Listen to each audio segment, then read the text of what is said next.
And thanks for joining us today, this Thursday at noon. March Madness brackets are locking up this afternoon. They need to be complete before the first round officially tips off shortly here.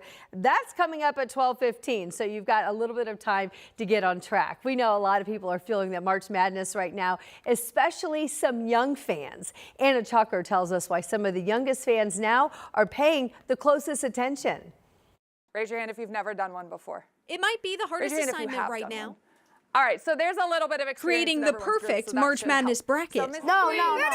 Purdue. And these 3rd and 4th graders at Lantern Road Elementary School think they've aced it.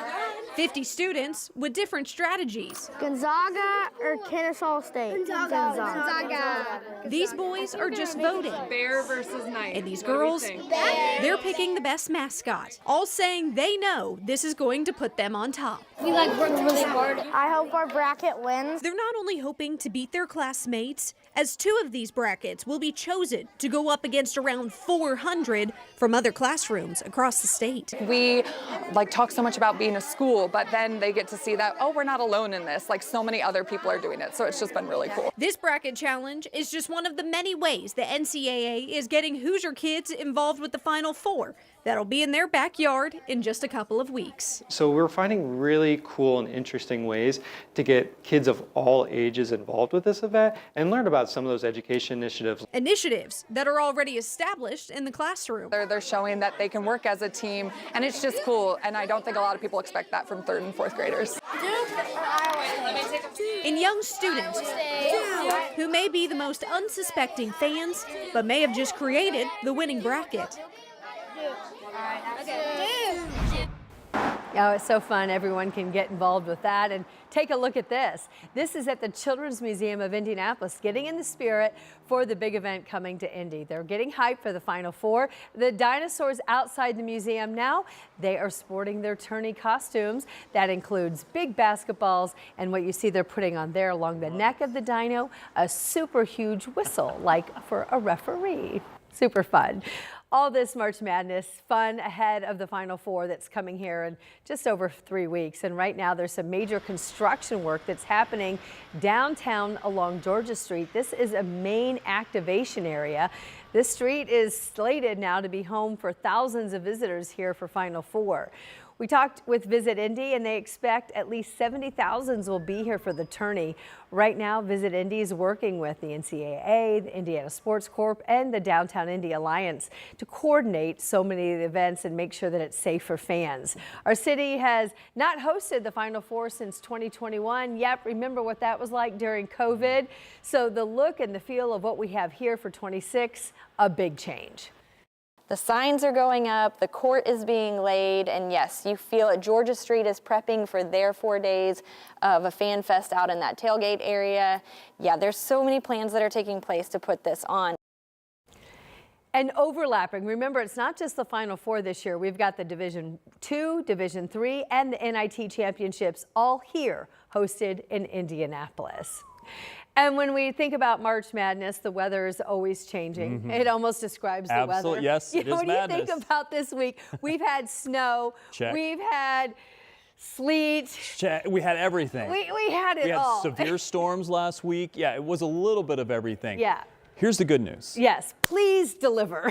A quiet forecast for the next week. Okay. Warm temperatures. I'm liking 60s and 70s. Yeah. Oh, what? My job's done. I'm going home. 70s. Do you have 70s and sunny in there? I do actually have 70s and sunny. For the first day of spring. Now, it's not today. Today we'll do 60s and sunny. Okay, and but then, tomorrow? Yeah, tomorrow and the next few days. Actually, I think heading into the weekend, this is going to be a very nice spring weekend. Take a look. Right now, we're at double nickel. 55 is the current temperature. Calm winds for the most part. The sunshine is certainly helpful, and it's helped to move our temperatures up into the 50s. We're approaching 60s for some of you. I do think we'll get there. I think we'll make it into the 60s by this afternoon. And the larger picture is going to show you that for the most part, there's nothing major moving our way. It is a quiet forecast that we're expecting really through the rest of the afternoon. Everything that's trying to move through here actually has been staying to the north and east, and I think that'll continue to be the case. There are a few high, thin clouds that have rolled through. Most of this precipitation not actually making it to the ground over into parts of Ohio. There is a little bit, but that's about all I've got to talk about. So for the next several hours, we do expect a lot of sunshine. Temperatures will move into the mid-60s for today. Very nice spring mid-March day. Certainly feels like it, and the sunshine is going to go a long way to help to warm us up. Now, this is just the start of a warm-up that's going to continue for the next several days. Our high temperatures today, again, into those mid to maybe even upper 60s for some lucky folks down to the south and west. Most of this warmer air to the west is going to be moving our way. Tonight, not quite as cold, down to the 40s, but I've got 70s for the rest of the forecast through the weekend. I'll show you that, and if there are any rain chances coming up as well. All right, Rob, thanks. We'll check back. In the meantime, the latest headlines new at noon today. 2 teens, an 18-year-old and a 19-year-old, now in custody, arrested in connection with shots fired towards IMPD's mounted patrol barn. That's where the horses stay, and it happened just after noon yesterday. So this is video showing that new facility that houses the mounted patrol officers' horses. Officers say they found evidence in the road, but they didn't say specifically what was found there. Later, IMPD found the suspect vehicle and they got a search warrant. The teens then arrested for criminal recklessness and possession of marijuana. Police say no horses hurt in this incident. This afternoon, another teen is under arrest for robbing a rideshare driver and doing so at gunpoint, according to police. That rideshare driver now safe this morning, thanks to some quick thinking there. So this all went down Tuesday night. That's when the driver picked up a 17-year-old who allegedly pulled out a gun and threatened to shoot the driver. The teen then took the driver's phone and started transferring money from several apps before then demanding the driver to go to an ATM. Police say the driver saw a police officer that was parked along the road near 38th and Sherman. Officers say he then crashed into the back of that officer's car to get their attention. We have reached out to Uber about this incident. They say they're very alarmed by the report and they've been in contact with their driver. Also, that company immediately banned the rider's account and is now working with police. And now to an update on a case that we've been following. We learned that a man now will be sentenced coming up on April 22nd for the murder that occurred inside the convention center downtown. 34-year-old Brian Fulton, pictured here, convicted of stabbing and killing 58-year-old Al Gosnell. This happened in September of 24 inside the convention center. That's where both of them worked at the time.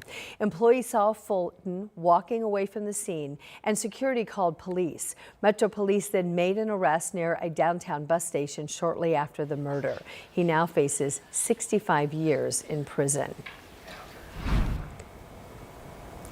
The remains of an airman from Indiana now are back here stateside.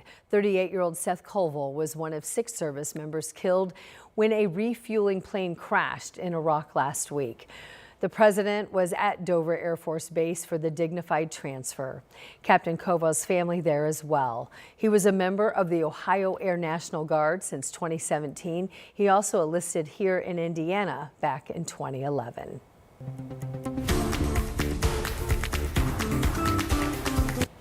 The Colts now are working to figure out their roster, rebuild it, and they're doing so a couple of ways, one by re-signing players and also by recruiting rookies.